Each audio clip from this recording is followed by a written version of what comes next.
Hello friends, I am Atul and आज हम सीखने वाले हैं the words take your English to the next level. लेकिन जैसे कि हमने पिछले वीडियोस में देखा कि हमें नेक्स्ट लेवल पे वर्ड्स नहीं लेके जाते, हम इन वर्ड्स को नेक्स्ट लेवल पे लेके आते हैं by our energy, by our hard work, by our things, by our thinking, by our activities. तो हमें एक्टिव रहना है, एनर्जेटिक रहना है, मोटिवेटेड रहना है। लास्ट तक वीडियो को देखें और सारे चीज़ों को अच्छी तरह से सोचें, एक्टिव रहें उसके अंदर, जिससे कि आपको उसका बेहद लाभ मिल सके।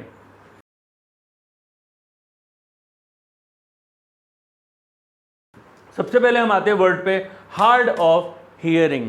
हार्ड ऑफ हियरिंग मतलब ऊंचा सुनना, ऊंचा सुनना। जैसे ऊंचा सुनना और ऊंचा सुनने वाला दोनों हार्ड ऑफ हियरिंग हम कह सकते हैं। दिस इज ऊंचा सुनना और ऊंचा सुनने वाला।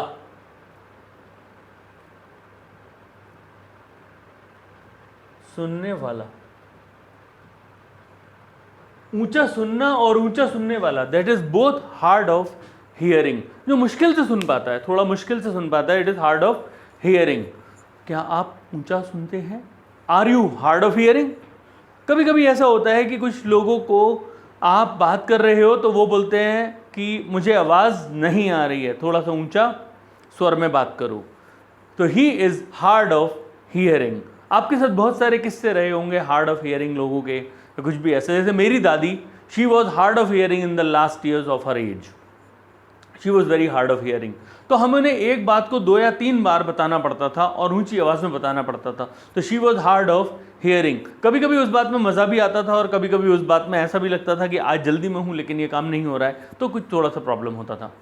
तो I am hard of hearing. I have a lot of experiences of that people who were hard of hearing. I have many incidents, the people who are hard of hearing and something happened over there. तो आपके भी किस्से हुए होंगे वैसे। तो you have to think over it, write something about them and it will be really beneficial for your language and for your thinking. Then wrong of speaking, सब रहे होते हैं बचपन में तोतला, सब बचपन में तोतले रहे होते हैं, wrong of speaking रहे होते हैं। इसे हम लिस्पर भी बोल सकते हैं। तो wrong of speaking, are you wrong of speaking? और आपके घर में छोटे बच्चे होंगे, वो भी रॉन्ग ऑफ स्पीकिंग हो सकते हैं कि कुछ और बोलते हैं, कुछ और निकलता है। जैसे दरवाजे को दलवाजा बोलते हैं, कुछ भी। तो it is what wrong of speaking.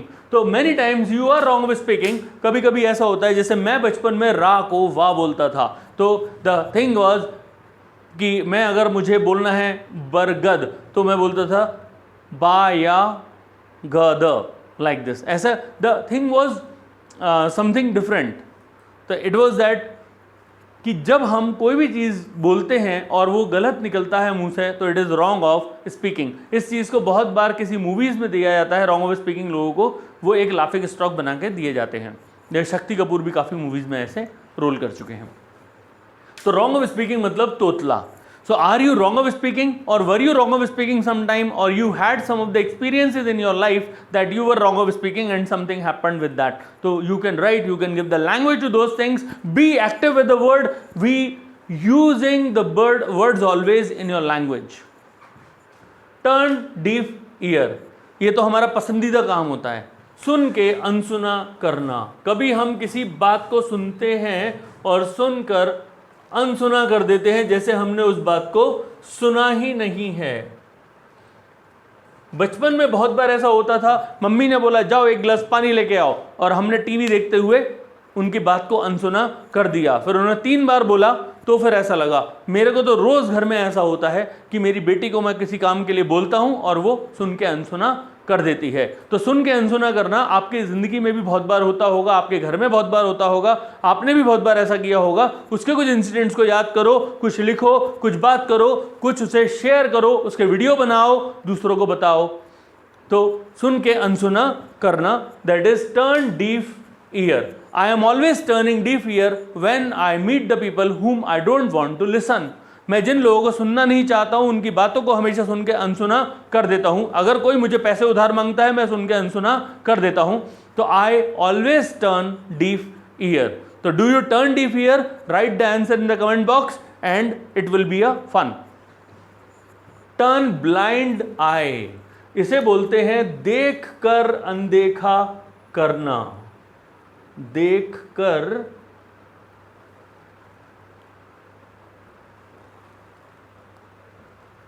अनदेखा करना is called as turn blind eye.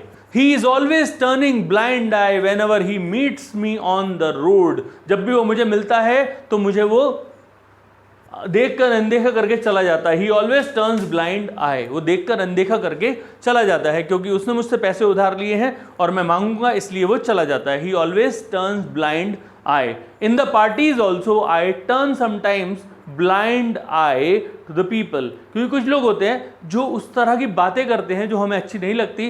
And I always turn blind I.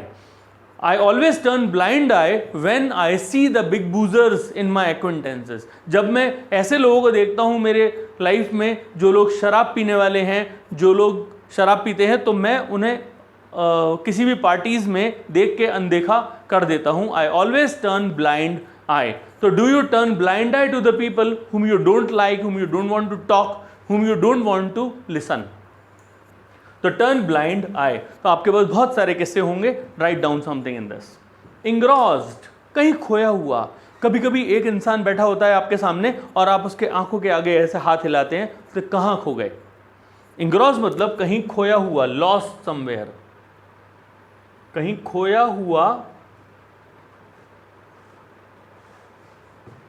lost somewhere, it is engrossed. तो कोई कोई लोग होते हैं अपने ही विचारों में खो जाते हैं बैठे बैठे. आपको लगता है कि वो आपकी तरफ देख रहे हैं, आपको लगता है कि वो आपसे नज़रें मिला रहे हैं, लेकिन वो कहीं और खोए होते हैं. आंखें खुली होती हैं लेकिन वो कहीं और उनका कुछ चल रहा होता है, उनके ब्रेन में कुछ और चल रहा होता है. मतलब physically they are there but mentally they are somewhere else. So this is what is engrossed. I am engrossed somewhere. I always engrossed somewhere when I think for some of the things. When I think about my school, when I think about my college life, I always engross there.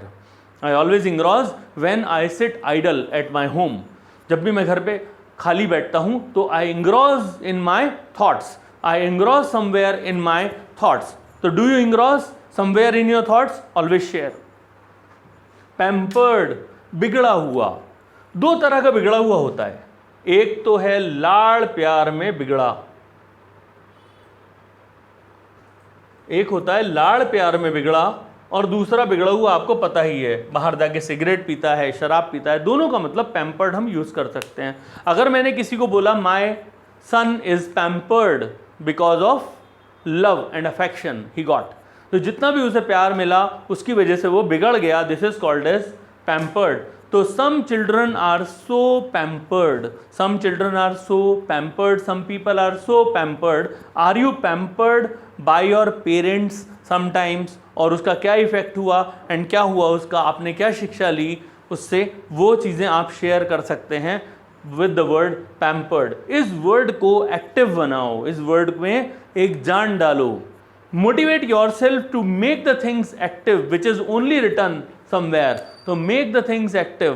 It is your own wish, it is your own world to make it word around the world or the world around the world. इसमें language डालो, language डालो. Pampered. Snobbish. Snobbish is the word used for घमंडी.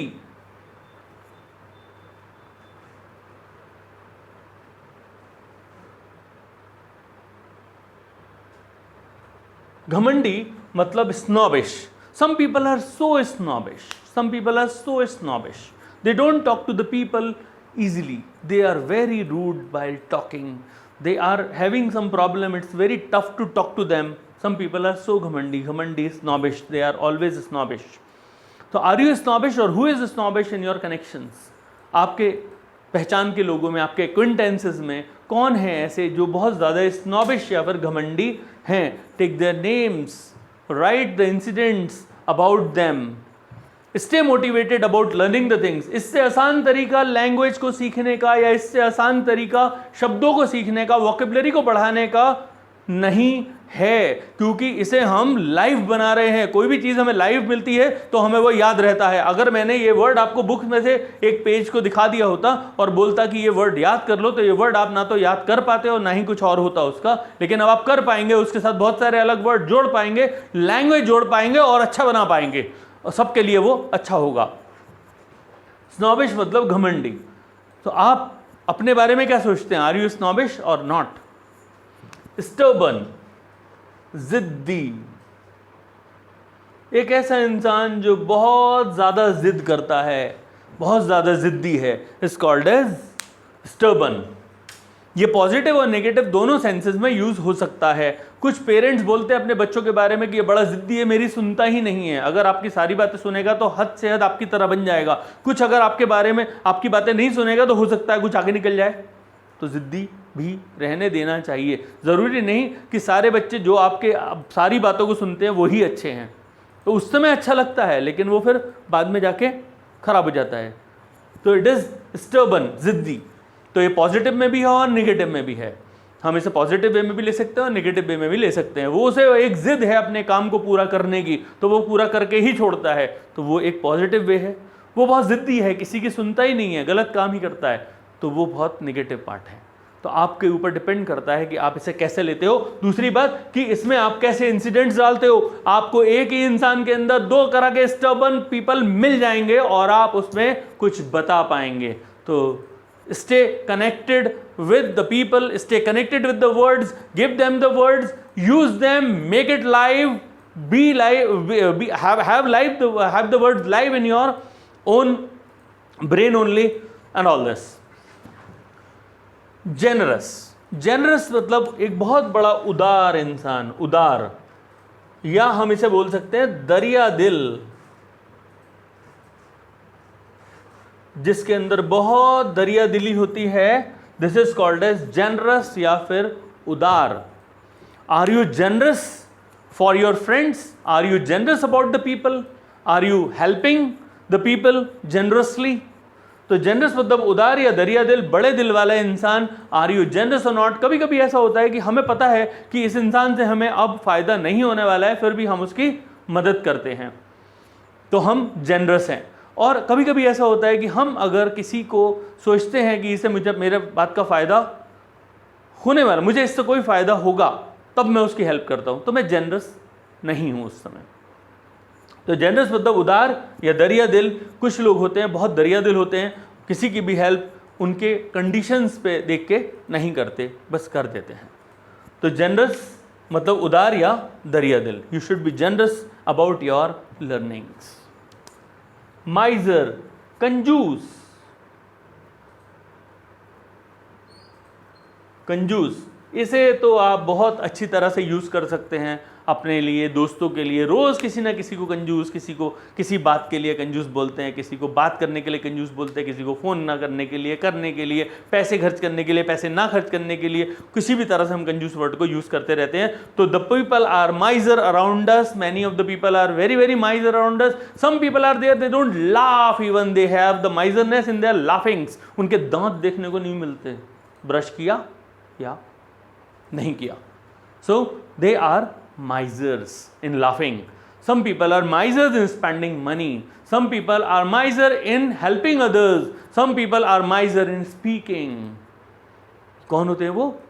Introvert लोग होते हैं। वो बोलते ही बहुत कम हैं, वो शब्द ही बहुत कम निकालते हैं और उनके वर्ड्स से उनके बातों का अंदाज़ा नहीं लगाया जा सकता, क्योंकि वो बहुत कम आते हैं। तो माइजर is the word use for कंजूस इंसान। पैसे में कंजूसी करता है, चीज़ें खरीदने में कंजूसी करता है, किसी की हेल्प करने में कंजूसी करता है, कुछ भी हो सकता है। You can have a lot of things in this.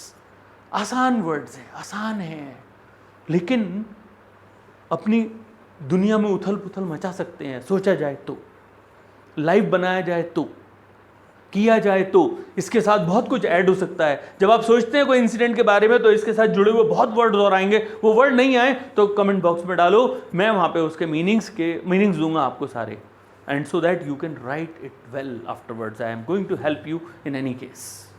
ठीक है, ये वर्ड्स को दोबारा फिर से एक बार पढ़ते हैं। हार्ड ऑफ हियरिंग मतलब ऊंचा सुनने वाला इंसान या ऊंचा सुनना, दोनों हार्ड ऑफ हियरिंग है। रॉन्ग ऑफ स्पीकिंग मीन्स तोतला, एक ऐसा इंसान जो ठीक से नहीं बोल सकता तुतला के बोलता है, this is called a wrong of speaking. बच्चे होते हैं हमेशा wrong of speaking. Turn deaf year मतलब सुनकर अनसुना करने वाला इंसान, जो सुनकर अनसुना कर देना, that is turn deaf ear. I always turn deaf ear to the people who are abusing और सेइंग रॉन्ग वर्ड्स।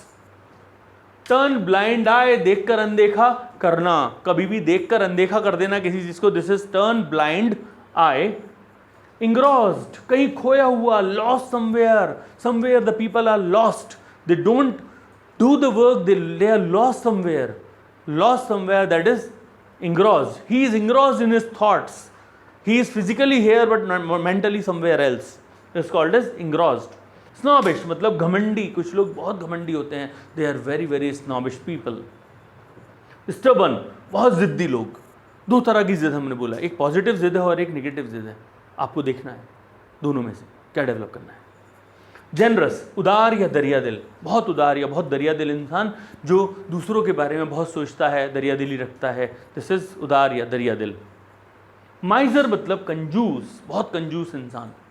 अगर आपको ये वीडियो पसंद आई हो तो इसे लाइक करें, शेयर करें अपने दोस्तों के साथ, सब्सक्राइब करें चैनल को, और डिस्क्रिप्शन बॉक्स में हमारे ऑफलाइन और ऑनलाइन कोर्सेज के बारे में जानकारी दी गई है। जिन लोगों को भी ऑनलाइन कोर्स ज्वाइन करना है, they can join online courses by this information. और अगर आपको ऑफलाइन कोर्स ज्वाइन करना है, अगर आप नासिक के निवासी हैं, क्योंकि हमारा इंस्टीट्यूट नासिक में है, अगर आप नासिक के निवासी हैं महाराष्ट्र के, तो आप यहाँ पे भी डायरेक्टली नासिक में ज्वाइन कर सकते हैं। So all the best for your life, thank you, thanks a lot.